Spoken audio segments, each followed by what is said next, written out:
What's up, guys? So today I'm going to show you what I'm seeing on a S&P 500 today. Okay, so let's go here. I don't need this nmode to nmode data, so there we go. Just save it. So as you can see here, that's a failed high, so I'm taking a short here just to make sure, and now I will try to aim for the downside here.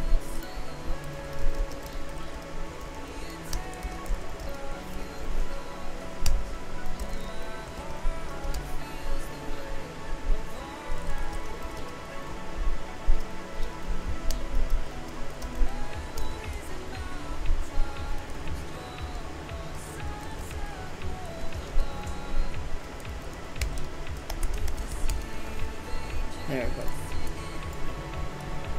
So as you can see here, I have a stops right here, making a lower and lower. There you go. So as you can see here, a very obvious run to a liquidity, and we see a fair value gap shows up around 302 or 3 o'clock, something like that. Okay, so now your stop loss must remain on these highs right around here. And now you just put your stop loss above here, and now you're aiming for the 5 handles per day right below here. So if you're going to see my 5 minutes time frame, this is what it looks like. There you go. So check out the time. So, and now on the 5 minutes time frame, wait lang, let's see, let's update our community.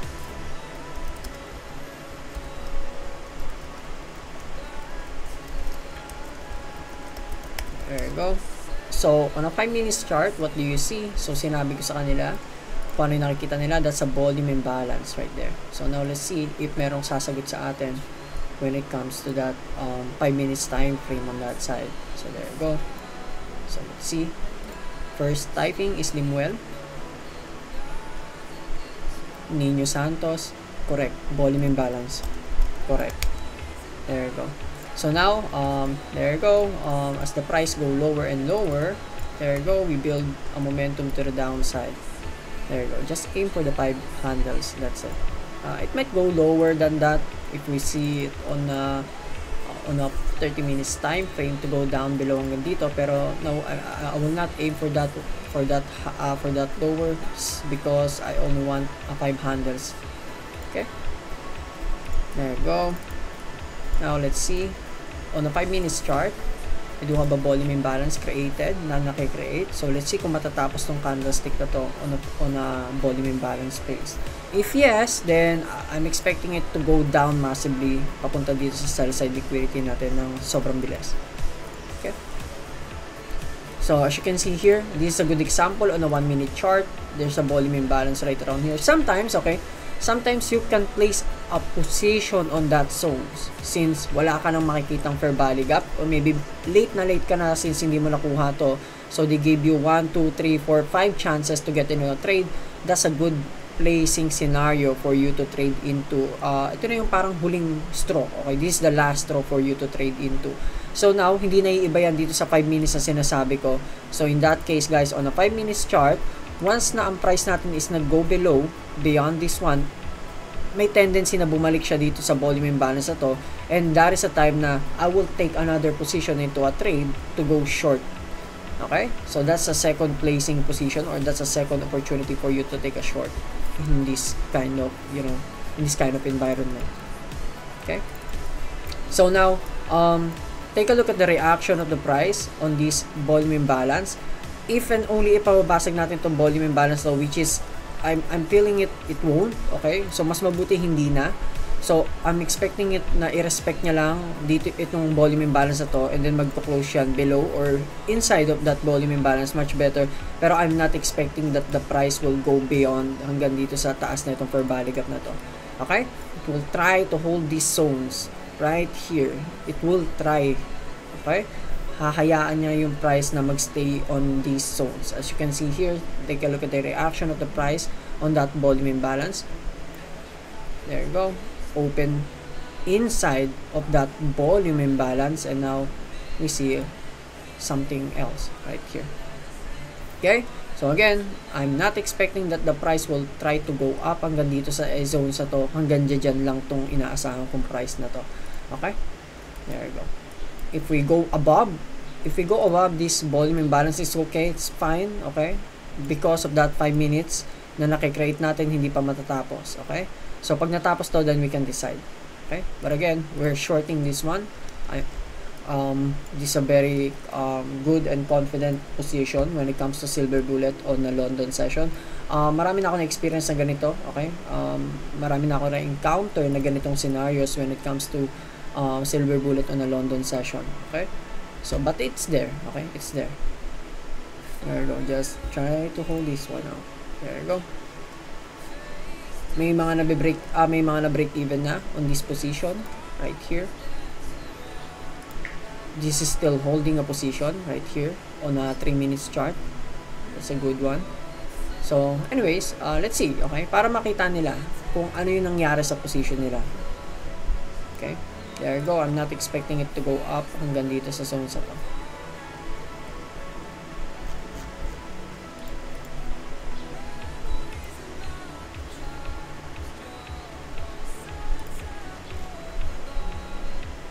There you go. Let's see. So, it's around 3:15. Okay? Ganito yung nangyari kahapon. Okay? It stays there hanggang 3:25 to 3:30 zone. Okay? But again, you'll see. You'll see what I'm talking about. But again, I'm not expecting that the price will go above hanggang dito sa zone sa to. Okay? Hanggang dito, guys. Okay? Hindi na po yan pupunta somewhere around dito. If and only if pumunta yan dito, then definitely may hit talaga yung stop loss natin. Okay? But again, you'll see what I'm talking about. You'll see what I'm saying on a matter of minutes now.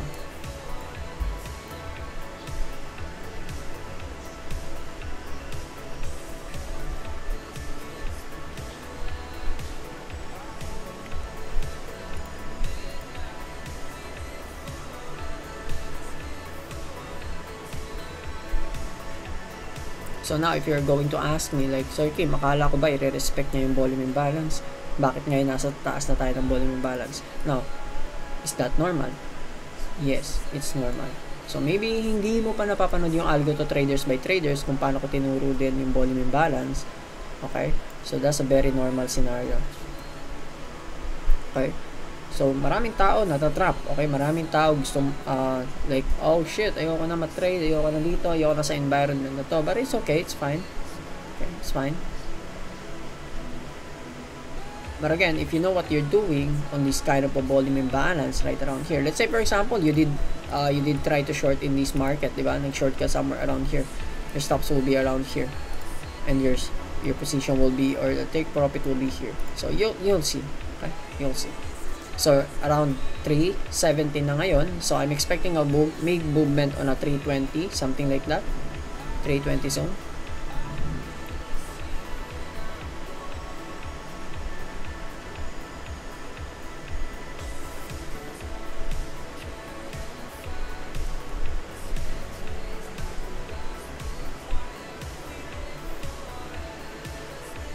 Now we're less than 10 seconds away from the opening and closing of this candle. So now, Sir Kim, how confident are you na matitipihit to or babagsak tong price na to?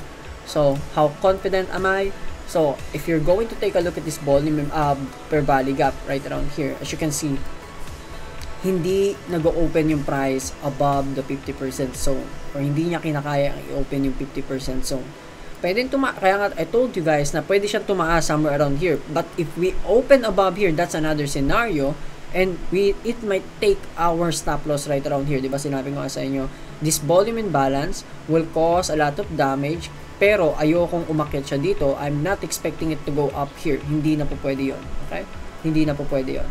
So, now, you will see the good reaction to this fair valley gap, and makikita nyo na, oh, Sir Kim, paano mo nagawa yun? I mean, paano mo nasabi na this fair valley gap is the, wait lang, baka mamaya may nagtatanong sa inyo, may nagtataka sa inyo if this is real time.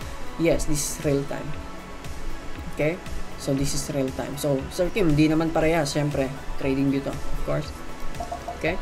So, now, as you can see, Okay? Sir Kim, oh my God, paano mo nasabi na good fair value gap to? And paano mo nasabi na, oh, bakit yan yung ginagamit ng fair value gap? Ang dami naman pwedeng lumabas sa fair value gap dito, which is wala pa nga, Sir Kim, okay? Wala pa. Now, but ito yung ginamit mo? So, as you can see, I did tell you, I want to see an obvious run into a liquidity. Naiintindihan? I want to see a basic or an obvious run into a liquidity. Okay? So, and now, you'll see, there you go. Make sense? I hope it makes sense. Okay? So, there you go. It's around 319. Sabi ko nga sa inyo, around 320, 325, and 330. Last na yung 330. Okay? You'll see a reaction to this market. Okay? It's an algorithm. It's not a magic. It's not a black magic. Okay? Hindi din siya sorcery na inaakala ninyo. No, it's not. So, yeah. There you go. Kung tutuusin, guys, magkaiba yung silver bullet natin when it comes to London and New York session or New York session. Ibang-iba siya sa London. Ang London kasi is consist of, you know, nahahaluan siya ng Asia session range, okay? Nahahaluan siya ng Asia session range. Pero para sa akin, mas madaming opportunity to get into a trade dito sa London compare sa New York, okay? Yun lang, okay? That's my only opinion, okay? You might find it wrong. Pwedeng sabihin nyo hindi. Pero, yeah, that's my opinion. Sa tagal ko nagtitingin ng charts when it comes to silver bullet, then I can safe to say that that's my opinion. Okay? So, now, take a look at the market. It's kind of messy, I know. It's kind of messy. But, bakit? Nakita nyo na ba si ICT na perfect? Like, pag tumaya, straight downside? No, I believe hindi ganun. Okay? Hindi ganun. There you go. 321, so it's 320 something like that. So now I'm expecting a move. It's past 320.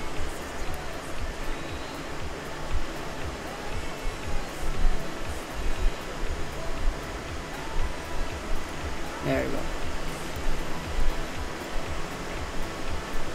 There you go.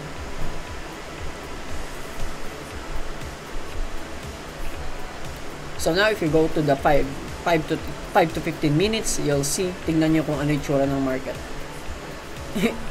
Whether you like it or not, it will push the price to the downside here. Whether you like it or not. Okay? Whether you like it or not. Now, let's take a look at the 5 minutes. Take a look at this fair value gap right around here. Because of this breakup structure or the change of character right around here. And the messy candles made on on 3 o'clock. Something like that. And now, take a look at your 1 minute chart. There you go. You'll see. Now, there you go. Let's take a look. Let's screenshot this one out. There you go. See?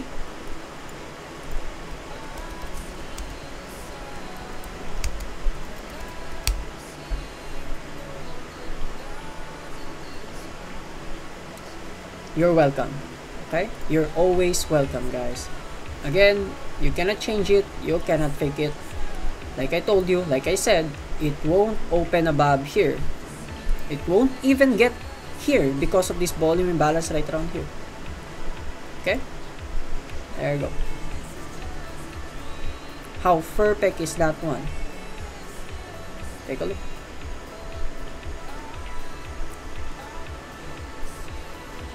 That's a great technical analysis for you. That's a very, very perfect technical analysis for you guys. So take a look at this group. Huh. You're even profitable right now. You are profitable right now. You guys are profitable right now. Take a look. Take a look at the market right now. Again, like I told you, it's here. Nandiyan yan. Even though I'm not live, even though hindi ako mag-live sa inyo, it's there. You cannot fake it. You cannot change it. Okay? I did prove it to you. Okay? I did prove it to you. I'm making it for you. It's there for free. I'm teaching it to you guys for free. All you need to do is focus, study it, and journal it. I-journal nyo.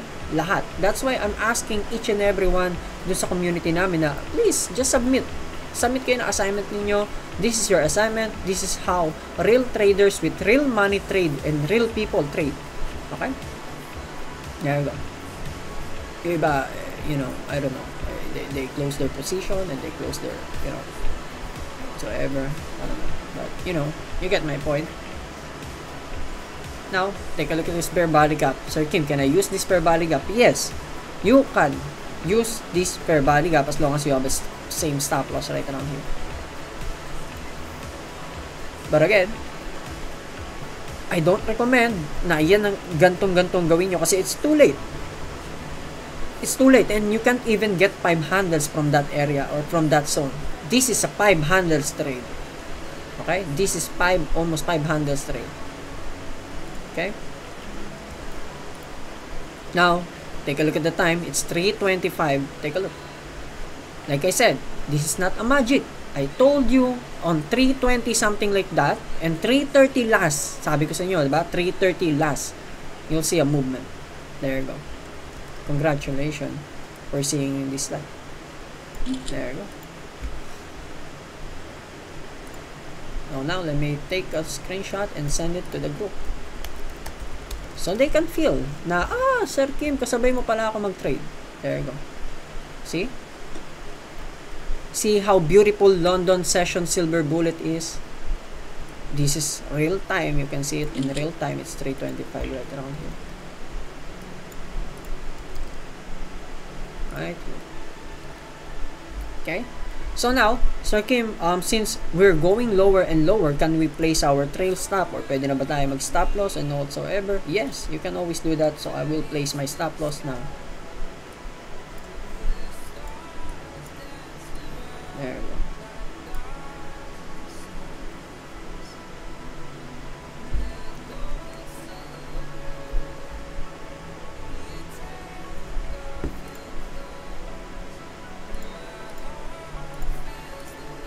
Consider this one as my stop loss or stop hunt right around here, and then I'm happy. Again, hindi ko to short, okay? Hindi ko short yung volume imbalance, dito tayo nag-short. So, pero sinasabi ko lang sa inyo na what if short nyo to? Okay, what if lang naman. Okay, what if lang. Okay, what if lang naman short nyo to. Oh, so let's delete that one. There you go. There you go. What do you see? Volume imbalance. Are we going to finish on that volume imbalance? If we do, there you go. Create a volume imbalance right around here and push the price lower. Again, it's 3:27. Like I told you, it's 3:30, something like that. There you go. Congratulations, guys. I have nothing to say. It's all yours. It's all yours. Okay? Kayo gumawa niya sa sarili niyo, not me. Hindi ako. Kayo yan. There you go. Congratulations. There you go.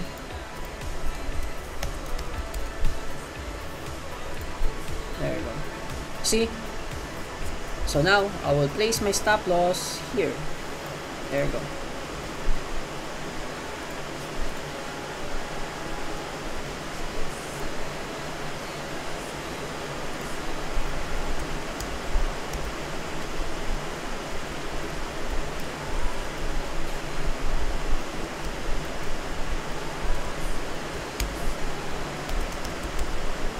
There you go.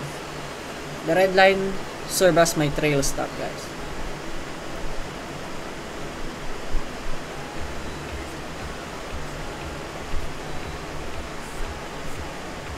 There you go. This is how simple, you know, silver bullet trade is. Okay? I'm not making it hard for you. Hindi ko kayo pinahihirapan when it comes to this kind of setups. Hindi ko kayo pinapahirapan. Okay? It's just, you know, very easy. Very, you know, quite compelling to you. Okay? So even if you thank me for that win trade you got, okay, it's you. You did that to you. Ikaw ang gumawa niya sa sarili mo. So congratulations sa iyo. Not to me, not thank you to me. Okay? It's you. Sa inyo yan. Hindi ako yan. By the end of the day, kayo pumindot niyan, not me. Okay? You're just applying what I teach you, what you've learned from me.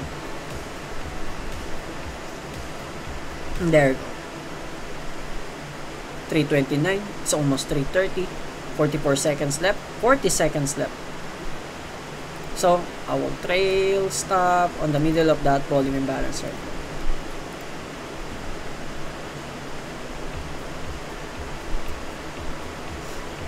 There we go.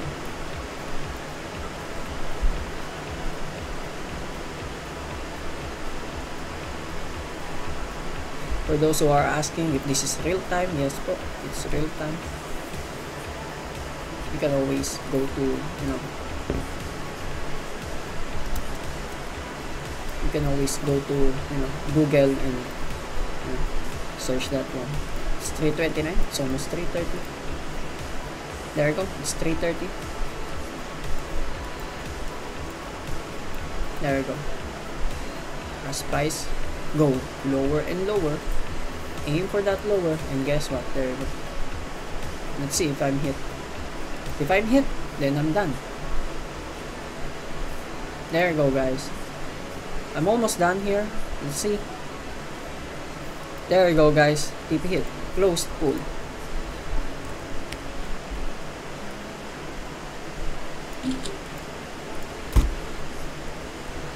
Now, pay the trader.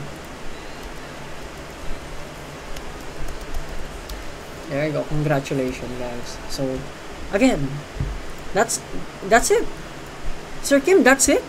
Yes, that's it. Now, count how many handles is that one. Bilangin nyo ngayon sa kamay ninyo kung ilang handles yung nakuha nyo na yan. I don't know. Kayo na bahala. Okay? It's just, I'm just saying, if and only if you trade well every single day you show up and find these setups, makikita nyo na, oh shit, I can safe to say na, oh my god, am I really profitable? Oh my god, I can't believe na ganito yung nangyayari sa market right now. Oh my god, I cannot believe na I'm winning small amount of money. Again, small amount is okay, rather than tumataya ka ng sobrang laki pero hindi mo alam kung saan napupunta ang pera mo once na after mo manalo and tinataya mo ulit, and guess what, you end up losing what you win. So again, congratulations, out na halos lahat, out na kayo. Pay the trader. That's it. Pay the trader. Okay? What is sardinas? I don't know. There you go. Congratulations, guys. So that's how simple it is. That's how simple it is. Okay? So again, guys, thank you so much for watching. Hope you are having a great day so far. This is just a good example of silver bullet on a London session. Again and again and again. A simple, easy setup. You don't need to complicate your setup. Gumamit ba ako ng order block? I did not. Gumamit ba ako ng breaker block? I did not. Gumamit ba ako ng mitigation block? I did not. Wala akong halos ginamit. Ang ginamit ko lang po is basic run or obvious run into a liquidity, a basic fair value gap, and a basic volume imbalance to tell where's my bias and where the price tend to go. And guess what? Profit equals profit. Equivalent of profit. Okay? Again, that's my 2 cents, guys. Thank you so much for watching. Hope you're having a great day so far. And as always, peace out.